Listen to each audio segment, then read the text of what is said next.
Welcome to Shiny New Clients, the marketing podcast that helps you attract shiny new clients to your business. We'll talk about social media, what makes people buy, how to go viral, and marketing psychology, all in 20 minutes or less. Whether you're a coach, a stylist, or a wedding planner, if you've got a service-based business to sell, this is the show you need to fill your calendar. I'm Jenna Warriner, your new marketing coach, and this is Shiny New Clients. How many followers do you actually need on social media in order to have a thriving business? How many followers do you need to start getting brand deals? How many followers do you need to get your first paying client or your 100th paying client on social media? Well, how much time do you got? And do you mind if I just drag my soapbox over here and hop up onto it?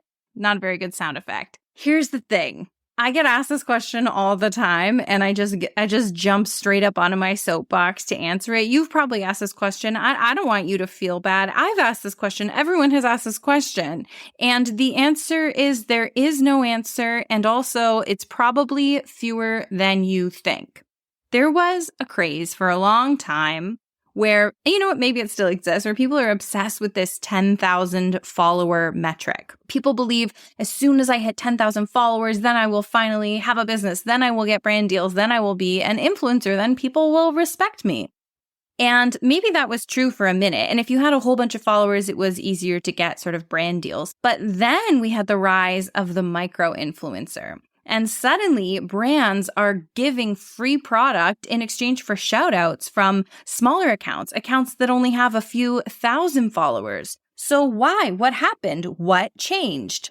I'll tell you. A couple things. Firstly, when we're talking about like influencer stuff, not so much growing your business, but growing as an influencer. Well, there's a few different ways that a brand can benefit from partnering with an influencer.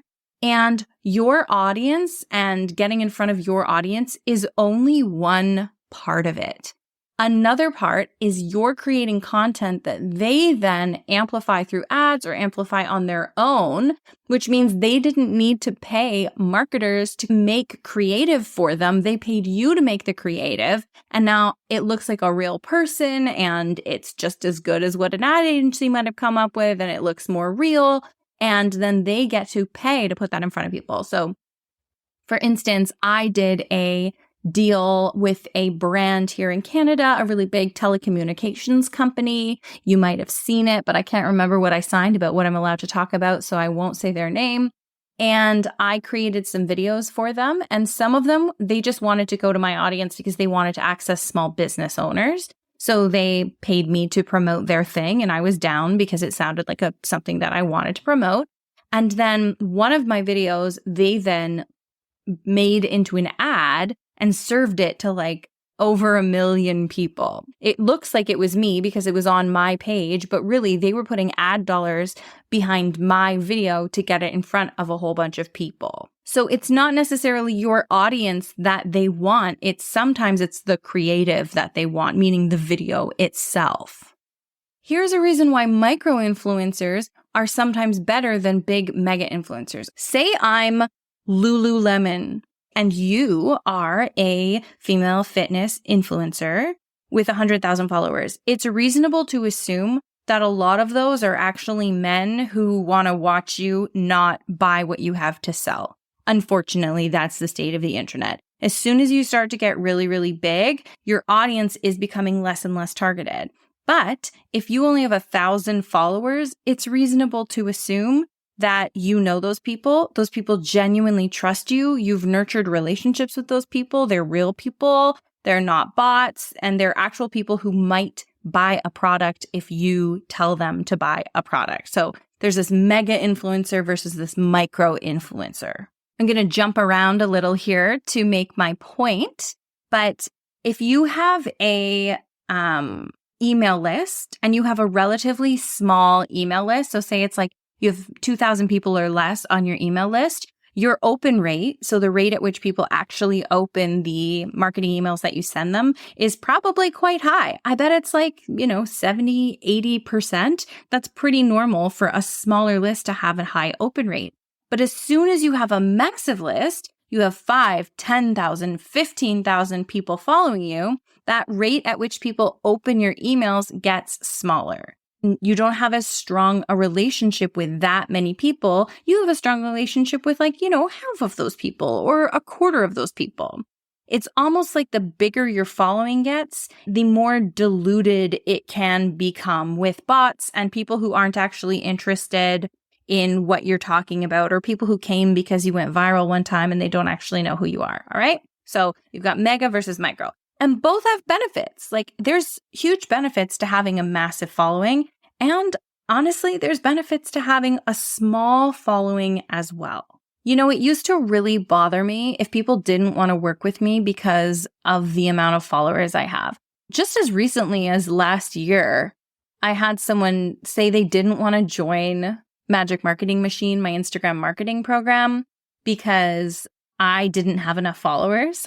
And then they looked through my testimonials and they cross-referenced it with other people who had taken the program. And I don't really think that that's necessarily fair, because sometimes the handle that you see from someone isn't the handle they actually used. And also, people might not apply everything that they learned in the program. I don't know. I just don't think it's really fair to judge me based on that kind of sleuthing or that kind of detective work. But anyway, they said that some of the people my testimonials were from, they had more followers than those people. And so they weren't going to join the program. And, I guess it does still kind of bother me. But all I wanted to say was, you don't need 10,000 followers to have a multiple six-figure business, right? There's super millionaires out there, multi-millionaires who don't have Instagram, right? Yes, I want you to grow your following so that you have a bigger pool of potential customers to buy from you, but you don't need X number of followers to make sales. Right now, as of this recording, I've got 5,000 followers, something like that, 40K on TikTok, something like that. But I've had my business since I had 1,000 followers on Instagram, and I've gotten business from Instagram since I had 1,000 followers who were people I knew from a past life, my network, people I knew from when I was an actor. It was before I even started using Instagram to promote myself. Because actually, when I started using Instagram, I was just using it as a regular person, just like so many of us. And then I started my business doing social media management and growing other people's accounts, and I never paid any attention to mine. It's like that thing, if you're good at something and you're being paid to do it for other people, you kind of just ignore yourself.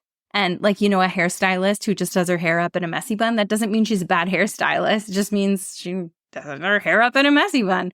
And so for a long time, I ignored my own page. And then I started working with a business coach, and she was like, you should probably look better online. She didn't say that, but you know what I mean? Then I started building my account, but I'd already been doing what I was doing and running social media management for a couple of years before I really started investing in that. And even just then, I was getting clients from Instagram. Just from that little bit I was doing was generating referrals and indirect ROI. So indirect ROI means an indirect return on investment. A direct return on investment would be, I make a post that says, go buy Magic Marketing Machine. Click the link in my bio. You click the link, you buy the program. I have now got a direct return on the time investment that I put into that post. Really direct, really easy to prove. Look, Instagram made me money. But there's also indirect ROI. So here's an example of that.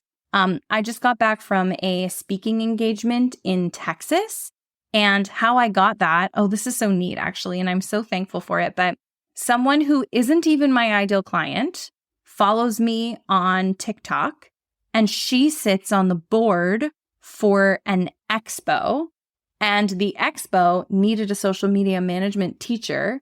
This is a massive expo. There's 3 trade shows all across America. Thousands of people attend. It's a pretty big deal.